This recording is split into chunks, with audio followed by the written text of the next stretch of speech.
Hey guys, Bennett here, and I'm gonna solo Master G the Invincible, everybody's not so favorite raid boss.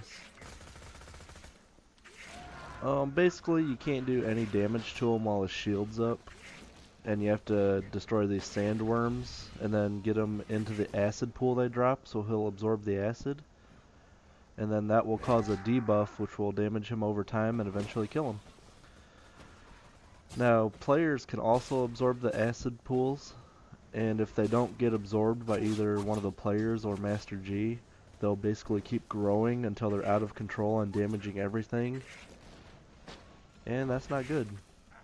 There are strategies where people just let the acid pools grow and focus on health regeneration to outlast it, but I'm not a big fan of that one.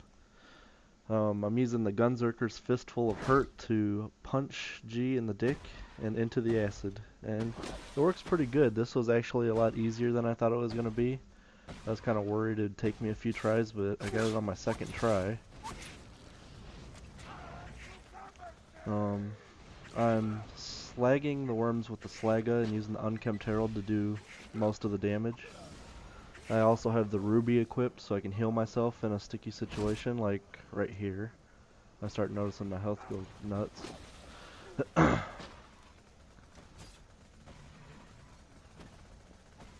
But it's a pretty interesting boss fight. I imagine Gearbox wanted to try something new, and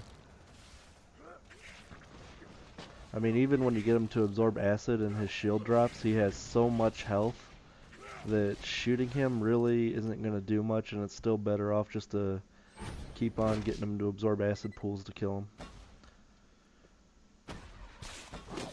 Now I also have Singularities equipped in case something goes wrong and my Fistful of Hurt's cooling down and I can't use that to knock him into the acid, so Singularity Grenades are also a great way to get him into the acid.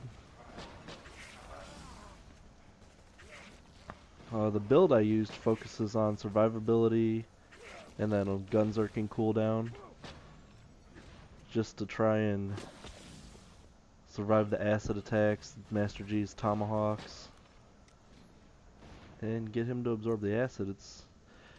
It's a pretty cool boss fight. Unfortunately, he doesn't drop very good loot, and right there I messed up when I canceled my reload and accidentally used up my Fistful of Hurt.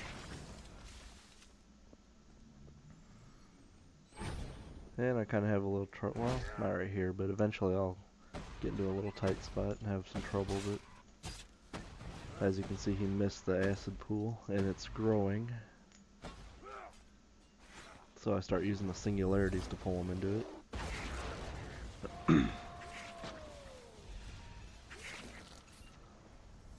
A lot of people hate this fight, but I think it's a pretty cool boss fight. Just because it takes 10 minutes, or around 10 minutes, I think is the reason why everybody hates it so much. They don't want to spend all their time carting a guy into acid pools, but I think it's kind of neat. I wish he dropped better gear and dropped better loot, but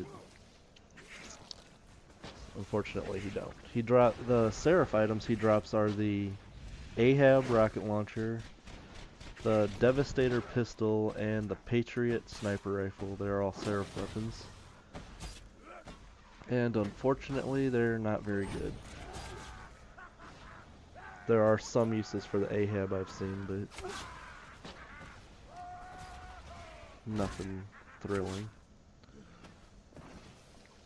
And you can see there, if you can't get the acid down and let the worms get out of control, it can be a pretty messy situation.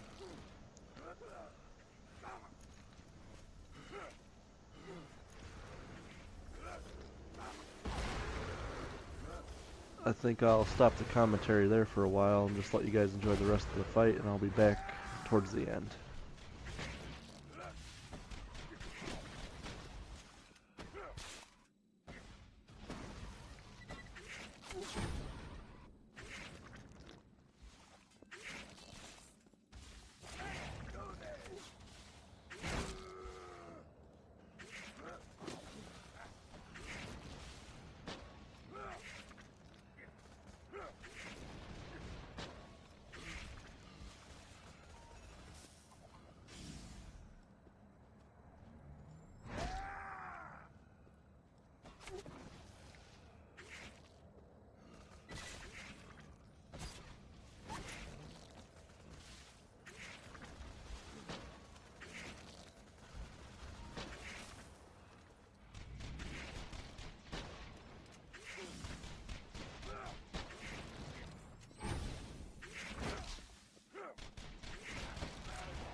Now right here, after Master G's health goes down enough, he'll drop his shield, and it'll create that blue dome right there.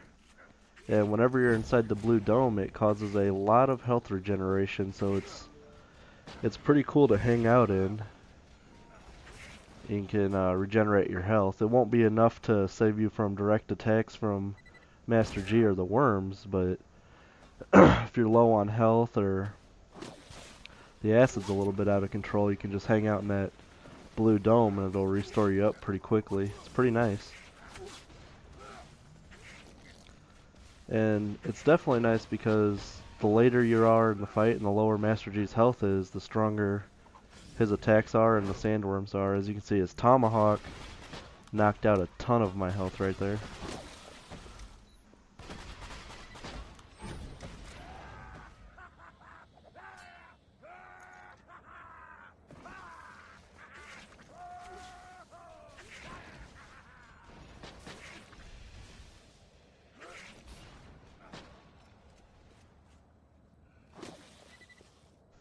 You can see here when he's low on health, he walks around kind of pitiful and he's having a hard time. And since he's having a hard time, I punch him in the face again.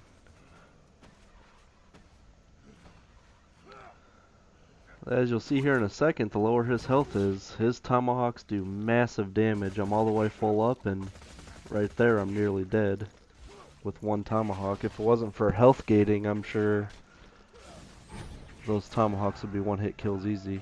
Health gating is where, as long as you have 50% or more of your health, you will not die in one shot. And that's a pretty nice mechanic to have, especially with his tomahawks. And I shoot him in the face a few times, insult to injury to kill him. And that's Master G the Invincible soloed. The gear I used was pretty basic. I used the Herald and everything. The slag is the best thing to slag stuff with, and the rubies for healing. Evolution for survivability, the singularities to pull them into the acid. Sheriff badge just to help out the Herald, and the legendary berserker seemed like the best thing I had. I spec'd into Brawn a lot, especially for the Fistful of Hurt, and the increased speed while gunzerking is also nice to dodge the sandworm spit and the tomahawks and such. Right there he drops the Ahab launcher. He also drops the Devastator pistol and the Patriot sniper rifle. Those are both Seraphs too. He'll drop one of those every time you kill him, and other than that, his loot isn't very good. You can see he dropped like one blue and iridium, a few pieces of Seraph crystals, and that's it. And that's why a lot of people don't like him, is you have to put up with a 10-minute fight to get some not very good gear. Whereas you can go kill Pete and get great stuff, or Hyperius and have a chance at the Norfleet or the Evolution. But that's my Master G, the Invincible solo kill. I hope you guys enjoyed that, and thank you for watching.